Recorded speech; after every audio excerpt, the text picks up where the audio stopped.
I like how AD carry players are just constantly, like, no matter what happens, AD carry players always pretend that they're like some downtrodden class. It's impossible to even get a feel for the class, you know? Like how would you even know if AD carries are underpowered if the people that play the champions truly 100% all the time say that they're underpowered? I mean, shit, AD carry players are whining about AD carries being weak when it was Ardent meta, and literally the only single thing in the game that mattered was who had the stronger AD carry. And they still said, yeah, but sometimes we die, so we're weak. Isn't that always their argument? There's always an argument, in my opinion, there's always an argument, and it's not really my opinion, it's actually just a simple truth, that, like, they always say, yeah, but Hashinshin, Zed can kill me sometimes, therefore my class is underpowered. Okay, Twitch chat, I'm gonna put a thought process to you, okay? This is literally anyone, doesn't matter. This is your AD carry. If this guy uses his gap closer into the AD carry, let's do this, let's make this black. There we go. This will make,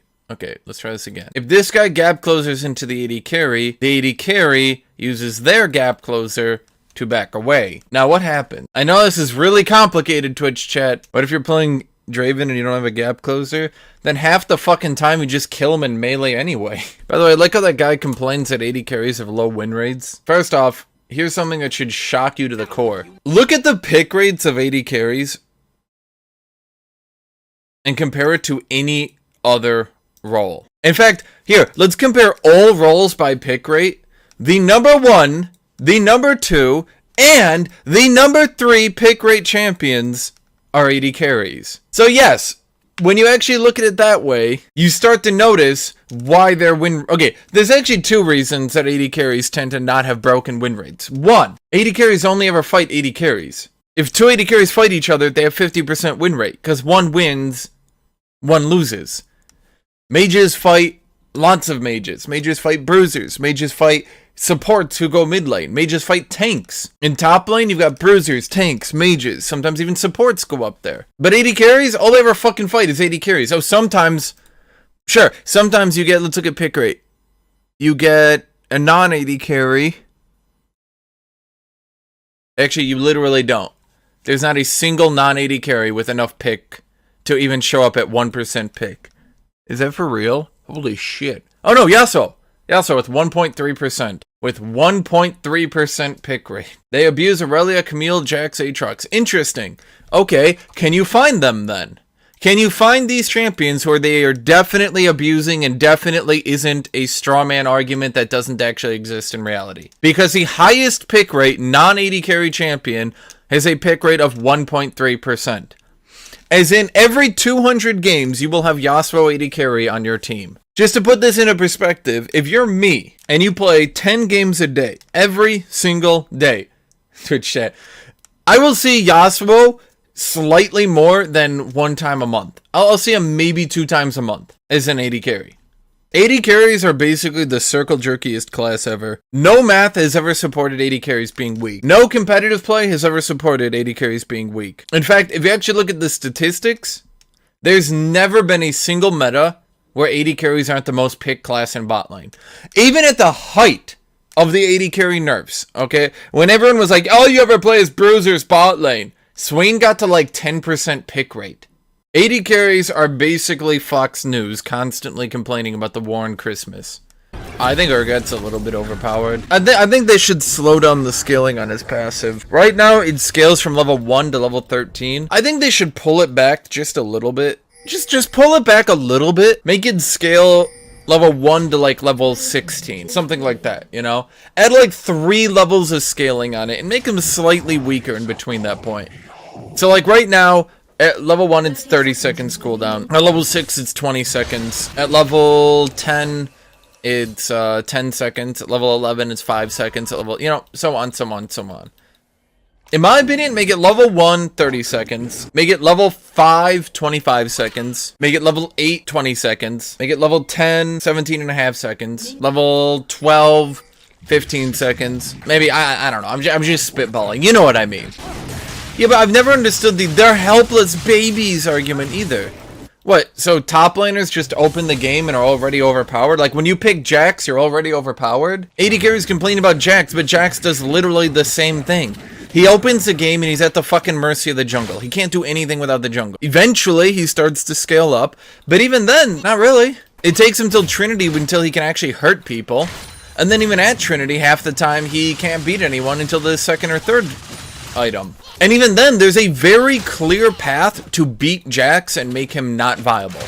Which happens all the time, mind you. That happens all the fucking time. Let's just be clear about that one. Wow, Twitch chat, let's read the patch notes together. Wow, they are buffing Darius's damage. Because when I think Darius, I think that champion should have more damage. Wow, they are buffing Fiora's early game. Because when I think Fiora, I think, boy, Fiora needs better early game. Boy, they are now buffing Kha'Zix's damage and his slow. Because when I think Kha'Zix, I think, boy, that champion needs more damage in slows. They are buffing Elise's damage cooldown and her repel cooldown. Because when I think Elise, I think needs a faster jungle spear, clear, and needs more repels. Boy, they are buffing Jarvan's passive, because when I think Jarvan, I think the biggest problem with Jarvan is that he doesn't have enough laning phase poke.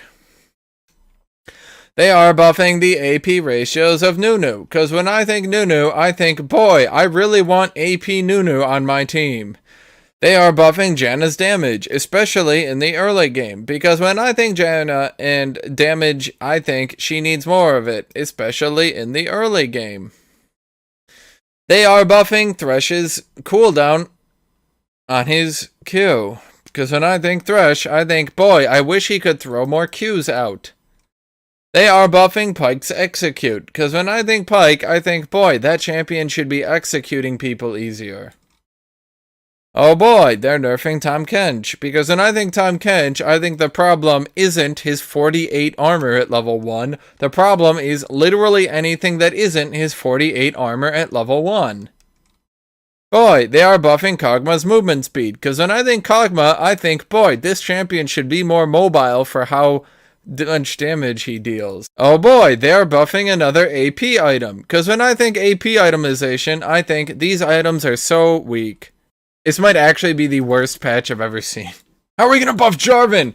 Well, he's really squishy in the late game, so maybe we can... Let's give him more early game poke! Seriously, you want to actually know how to buff Jarvan, give him back the HP ratio on his W. That would be enough. You want to know how to buff Darius? Make his Q heal more later in the game. Like, make it like level 13, his Q now heals 15% rather than 12. Do that. You know, everyone's got healing debuffs late game, so he doesn't heal anyway, so he can't keep his health bar up. 12%. Until level 13, then 13%, or sorry, 15% at level 13. Ta-da! Don't just say, guys, how are we gonna make Darius viable? What if we make him kill everyone in the laning phase who he ever touches? Brilliant! That will certainly be very interesting for his opponents, of course. That's what I'm saying, like, they never, like, Riot always looks at something from the perspective of a person playing the champion, rather than the perspective of the person playing against the champion. Look at the perspective of the guy playing against Darius. He doesn't want to fucking lose his entire health bar because Darius pulled him with one, thing. He doesn't want to be like, oh, Darius pulled me and did the auto WQ combo and I lost 80% of my health bar. Nobody wants that. Nobody wants that. So why do they keep pushing it? How about, okay, you want actual buffs for Darius that don't make him more frustrating to play against? Make his Q 30 mana at all ranks again.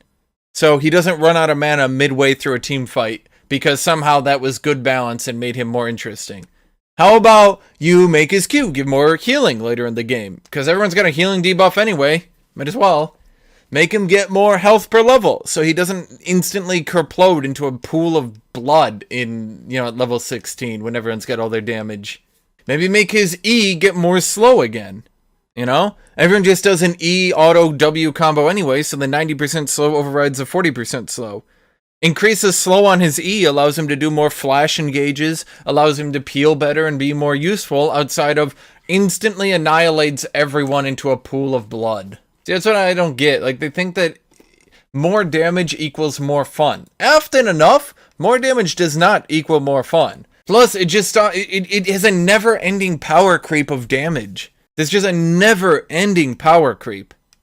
They power creep the shit out of tanks damage, but now people need to be able to kill tanks, so tanks are now more damaging, but now they need to become squishier, so now we need to make them more tanky, so now we need to make them more damaging, so now we need to make them more tanky, because we made them more tanky and more damaging, and blah, blah, blah, blah, blah, blah, blah, and then eventually they realized, wait, bruisers were never power creeped. Bruisers fucking suck now. So then they put out Conqueror, but then Conqueror kind of isn't actually very much fun to fight against, to be honest with you.